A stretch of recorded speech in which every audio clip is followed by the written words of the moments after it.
Olá pessoal, sejam muitíssimo bem-vindos a mais uma live matinal aqui às 7h50 e o tema de hoje é as vantagens da paciência. As vantagens da paciência. Então, vamos esperar o Instagram avisar, se dignem a avisar as pessoas e nós começamos aqui a nossa live, as vantagens da paciência. Vamos embora. Olá, Ryan, tudo tranquilo, meu filho? Então vamos esperar mais um pouquinho. Pronto, já tem o quórum suficiente para nós começarmos, né? Sem mais delongas, então vamos falar sobre as vantagens da paciência. Veja só, todo mundo fala muito sobre a necessidade de ser paciente, não é verdade? Aliás, não só fala porque gosta de falar do assunto, mas fala porque você olha para um lado, olha para o outro, olha para frente, olha para trás e você percebe quantas coisas poderiam ter sido evitadas se a paciência tivesse entrado na jogada. E você vê como na vida presente a paciência é um troço assim, que você precisa, mas não é pouco não, meu filho, é muito, né? Paciência é um negócio que devia ser derramado assim aos cântaros, aos baldes em cima do cara, para poder lidar com certas situações. Então, fala-se muito de paciência exatamente porque todo mundo percebe a necessidade de ter paciência. É como o velho meme, né? Beba água, porque todo mundo percebe a necessidade de beber água, né? A necessidade física, né? que chama você, porque se você não beber, você morre. Existe, na virtude da paciência, algo semelhante, com um diferencial, né? Se você não bebe água, se você não satisfaz uma necessidade física sua, você se mata. Se você não satisfaz essa necessidade moral da paciência, você se mata e arrasta as pessoas que estão próximas e até as pessoas que estão distantes. Ou seja, a ausência de paciência, ela é uma destruição coletiva. Ela causa uma destruição comunitária. O cara não apenas se destrói, mas ele destrói tudo que está ao redor dele. O indivíduo sem paciência, ele é uma força da natureza que destrói tudo que toca. O indivíduo sem paciência, ele destrói tudo que ele toca. Porque é impossível levar a vida, é impossível lidar com as pessoas, é impossível lidar com as situações sem paciência. E veja, qual é a dificuldade básica da paciência? A dificuldade básica da paciência, elas estão conectadas, são duas, mas elas estão conectadas. A primeira delas é o seguinte, é a incapacidade que nós temos de sofrer. Esse é o principal, mas esse é o primeiro ponto da dificuldade que nós temos para sermos pacientes. Por quê? Porque a paciência, veja, quando você está sendo paciente, você não está agindo, saindo de si, você não está fazendo uma ação positiva, digamos assim, no sentido de ação. Você está deixando-se atingir. Essa é uma coisa que a gente tem que levar em consideração sobre a paciência, porque muitas vezes a gente até tenta ser paciente, mas a nossa concepção do que é paciência está tão errada que a gente não consegue viver um negócio simplesmente porque a gente não tem a definição da coisa. É muitas vezes o que acontece, por exemplo, com certos relacionamentos, até uma amiga minha comentava isso, né? Que ela no casamento, o imaginário dela inteiro do que era um relacionamento homem e mulher estava moldado pelos romances, pelos filmes hollywoodianos, né? Pela sessão da tarde, por aqueles romances água com açúcar, por aqueles rompantes explosivos de afetos calientes, de não sei o que. Então, ela via que no casamento havia o amor, havia aquela estabilidade, havia uma paz, havia uma compreensão, havia uma ajuda mútua, havia o componente erótico, havia um bom sexo, mas era como se para ela sempre estivesse faltando alguma coisa. Só que, de fato, não estava faltando nada.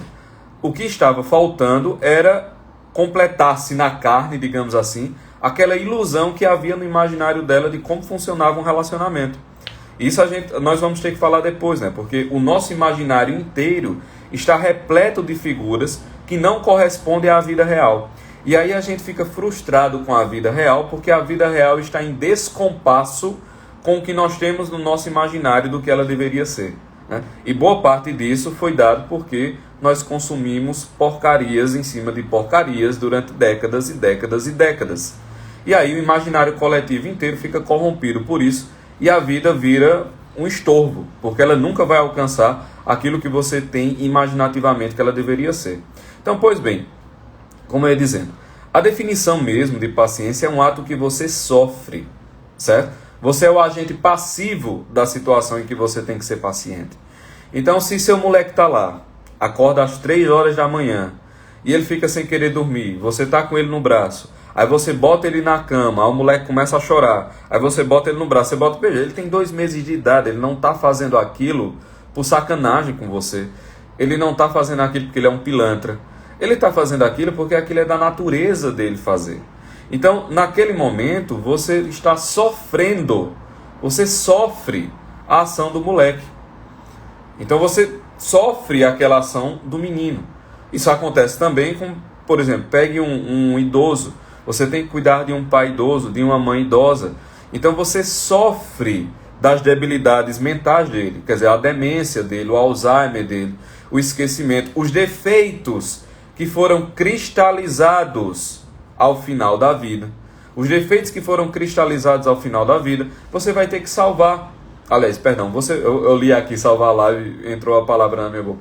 Você vai ter que sofrer aquilo ali, né? Perguntaram aqui, MF Costa perguntou, e se o menino tem 2 anos? Veja, se ele tem 2 anos, há questões que vão lhe tirar a paciência, que são decorrentes da própria idade, e há questões que já foram você que colocou. Então você vai sofrer as consequências da sua ausência de educação adequada já naqueles primeiros anos. Por exemplo, uma criança de 2 anos não deve estar dormindo com os pais. Uma criança de 2 anos não deve estar dormindo 11 horas da noite. Uma criança de 2 anos, os pais não devem estar rezando ao bom Deus para que mande um anjo e o menino durma às 10h30, porque senão ele vai ficar pulando em cima do sofá. Bem, isso não deve acontecer com uma criança de 2 anos. O sono dela já deveria estar regulado, os horários já deveriam estar adequados, o pequeno senso de responsabilidade e de dever diante do cumprimento daqueles horários já deveria estar incutido, né? A autoridade dos pais já deveria ser um ato, já deveria ser uma percepção natural. Então, se você não tem essas coisas, bem, então aí você já está reclamando das consequências das suas ações. E aí também, minha gente, é preciso ter, aí nós vamos entrar mais à frente, né? É preciso ter paciência também com as consequências das merdas que a gente faz, né?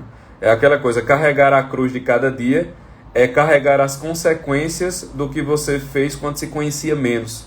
Então você se conhece mais agora, percebe as consequências de quando você se conhecia menos e tomou certas atitudes. Isso é carregar a cruz de cada dia, né? Como diz o professor Olavo. Então, beleza, só respondendo a sua pergunta aí. Mas voltando. Então, a paciência é algo que a gente sofre, né? É por isso que não adianta, minha gente, você ficar numa situação dizendo assim, ó, eu vou ter paciência, porque a paciência não é um ato que você junta todas as suas forças e vai lá e demonstra como você é forte e paciente. Porque a paciência é um ato que você sofre, você recebe. Entende? Então, a paciência, sobretudo, é um ato de oblação. E ninguém faz um ato de oblação envaidecido da sua própria oblação.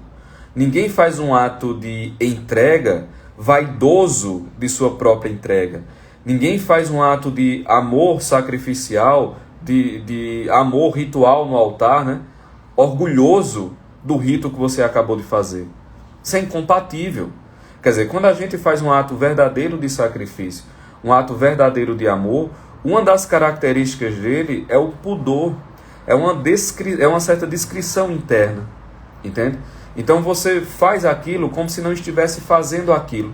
Você aceita aquilo não como se você fosse um herói que suportou e é colocado em um pedestal para que todos vejam seu heroísmo.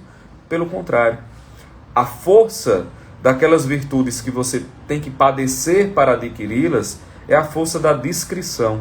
Quer dizer, é um amor discreto, é um amor silencioso, e exatamente por isso ele é grande. Exatamente por isso ele é grande. Entende? Então tem muito valor, aquela mãe que está ali, e ela chega e depois diz pro esposo, tá vendo, eu passei a noite inteira com... Minha filha, a gente sabe que você passou a noite inteira com o menino. A gente já sabe disso. Qual é a recompensa que você quer? A recompensa que você quer é dizer, caramba, como você é maravilhosa e passou a noite toda. Não, tudo bem, a outra pessoa pode fazer isso como uma gentileza. Dizer, rapaz, Não, tu fizesse isso, então vem cá, vamos fazer tal coisa, vamos hoje fazer. Tudo bem, como uma gentileza, mas você não exige esse reconhecimento, você não exige esse glamour sobre o seu sacrifício, né? O sacrifício que, para valer a pena, exige a ostentação, exige o glamour, ele sempre gerará tristeza para a pessoa que se sacrificou e, via de regra, gerará prejuízo e mal-estar para as pessoas que foram alvos do sacrifício. Sempre isso vai acontecer. Então é muito raro a necessidade dessa demonstração ostensiva do sacrifício gerar algum bem. É muito raro. A não ser em situações muito específicas, em que aquele sacrifício tem que ser demonstrado e alardeado como algo pedagógico, como uma situação em que as outras pessoas precisam ver para que elas melhorem. Mas quando esse alardeamento é dado para uma satisfação das necessidades pessoais de quem se sacrificou, então nós estamos diante, via de regra, de algo que vai causar um prejuízo para os outros e algo que não vai ter sentido mais profundo nenhum para quem fez. Vai causar uma certa tristeza, uma certa amargura, e a pessoa vai começar a ficar rancorosa. Veja só, a pessoa está lá exercitando a paciência. E aí, como ela quer que a paciência seja vista, ela começa a ficar com rancor das pessoas que não aplaudem ou das pessoas que não colocam num pedestal o seu ato de paciência ou o seu ato de sacrifício. Ela começa a ficar uma pessoa injuriada, amarga, magoada. E aí, o movimento interior dela vai ser: eu faço tudo isso e ninguém me olha, eu faço tudo isso e ninguém me dá valor. Por quê? Porque o que ela desejava não era sofrer pacientemente a ação como um ato de virtude, não era ser paciente propriamente. O desejo não era ser paciente, era o desejo de glória. A pessoa tinha um desejo de glória, e aquela glória ela iria alcançar pela sua demonstração de paciência. Então veja, cara, isso já vai trazer uma tristeza muito grande para você. De verdade, isso vai trazer uma tristeza muito grande para você. Todo mundo que fizer isso vai se ferrar. Vai se ferrar. Entende? Porque você vai desejar a glória e você vai ficar angustiado, ansioso. A glória não vai vir. Você vai ficar amargurado, você vai ficar rancoroso, você vai ficar ressentido, e você vai passar a odiar aquele sacrifício de paciência.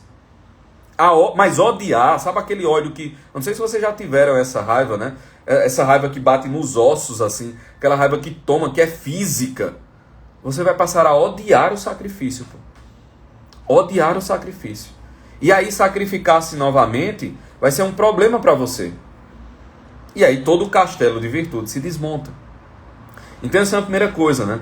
Saber sofrer discretamente. Mas também não é, minha gente, sofrer assim: eu vou sofrer e ninguém vai dizer. Eu vou sofrer e ninguém vai dizer nada. Ninguém vai saber nada, porque eu sou forte. Veja, isso também já é uma manifestação de desejo de glória. Isso também já é uma manifestação de desejo de superioridade. Não é isso. É agir com a naturalidade, que é a assinatura das obras divinas. Como dizia São José Maria Escrivá. A assinatura das obras divinas é a naturalidade. Então é agir com naturalidade.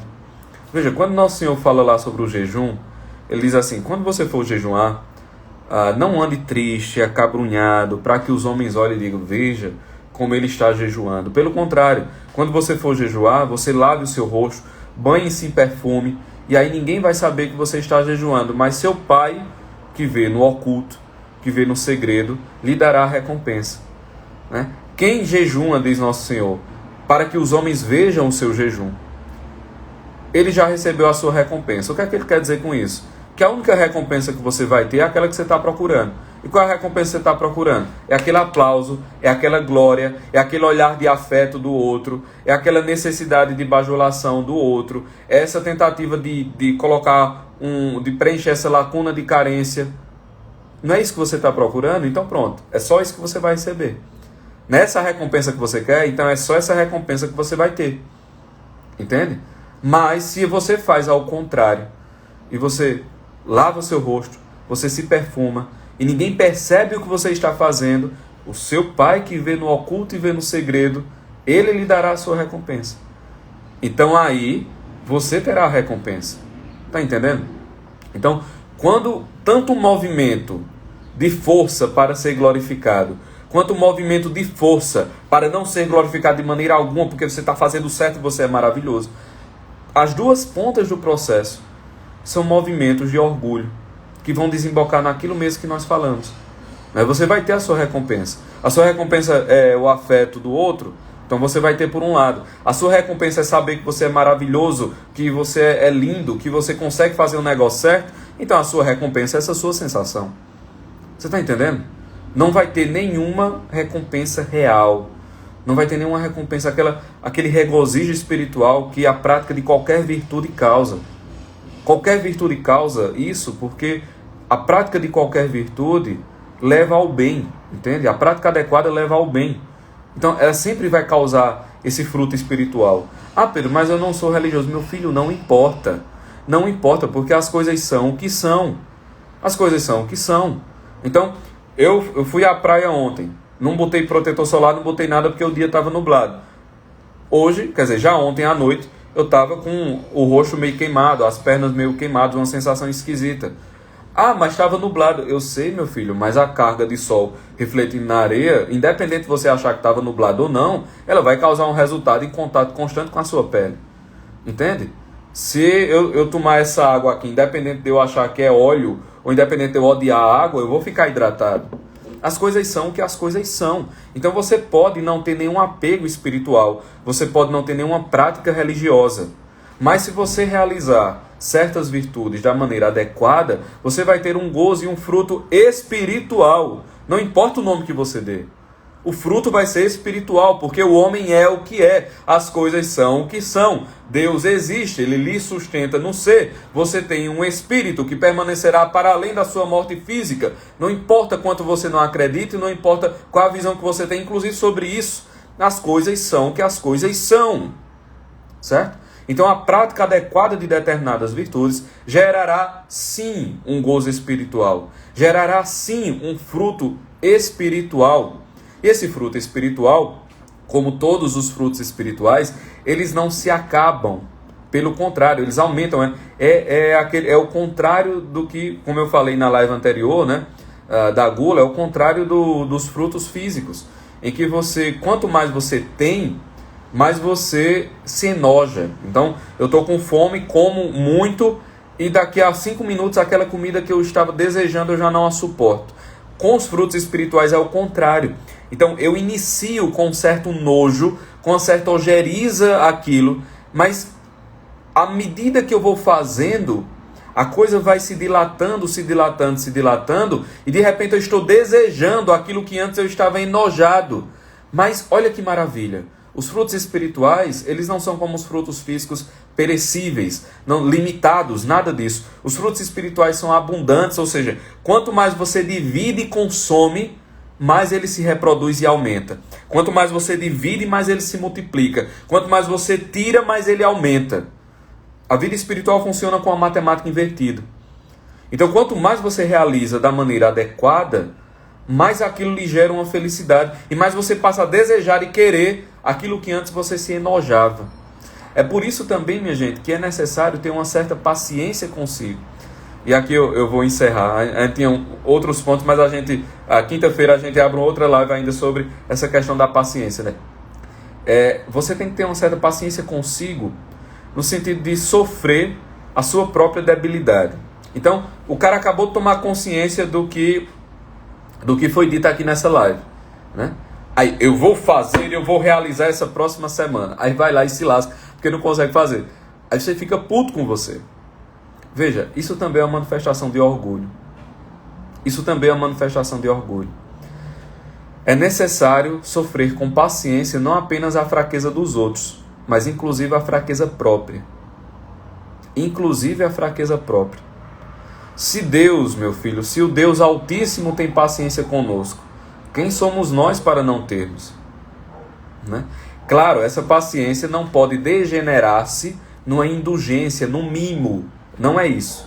Mas após tentar de todas as maneiras fazer aquele negócio, Uma vez que não conseguiu fazer ou não conseguiu fazer com a perfeição que desejava, é ter paciência consigo mesmo, ser capaz de sofrer a sua própria debilidade, sem desesperar-se por conta dessa debilidade e sem angustiar-se por possuí-la, né? Mas com a confiança esperançosa que a bondade de Deus, uma vez que você fez tudo, levará em consideração o que você conseguiu realizar. Então, é a recompensa real, né? O teu pai que vê no segredo te dará a recompensa. O teu pai que vê no segredo te dará a recompensa. Então, a gente não é capaz de mensurar nem o nível de esforço que nós fizemos, nem o nível de queda que a gente teve direito. Deus é capaz de mensurar tudo isso. Então é necessário, inclusive, ter essa certa paciência, sem deixar que essa paciência consigo próprio se degenere em mimo. Deixar que essa paciência se degenere em uma indulgência, em um cuidado excessivo consigo mesmo, em uma compreensão excessiva consigo mesmo. Não é isto que eu estou falando. É assim, após a pessoa fazer tudo, após a pessoa dar o sangue, não conseguiu fazer ou não conseguiu fazer o suficiente da maneira adequada, da maneira que esperava, é ter uma certa paciência consigo mesmo, né? As coisas vão acontecendo. Quando isso entra no nosso horizonte de consciência, quando o nosso imaginário sobre as situações estão fechados nesses conceitos mais reais, as coisas tendem a acontecer de uma maneira melhor. Entendeu? As coisas tendem a acontecer de uma maneira melhor. Então, pessoal, é isto. Vocês já sabem o que fazer, né? Dá aquele print, beleza? Dá o print aí, manda para as pessoas, manda as lives, comenta lá na live, enfim, vamos fazer esse conteúdo espalhar. Aliás, vocês sabem que tem muita gente que precisa escutar isso que nós falamos hoje sobre paciência, né? Tios, irmãos, primos, amigos, enfim, pessoas que vocês sabem que estão passando por alguma situação, pessoas que vocês sabem que precisariam ter esse estalo. Então, vocês já sabem o que fazer. Compartilhem, comentem, deem o print, mandem a live para as pessoas, beleza? E é isto, eu fiz meu trabalho, agora vocês façam de vocês, de espalhar a boa nova, de espalhar a notícia, beleza? Então, é isto, fiquem com Deus, até a próxima.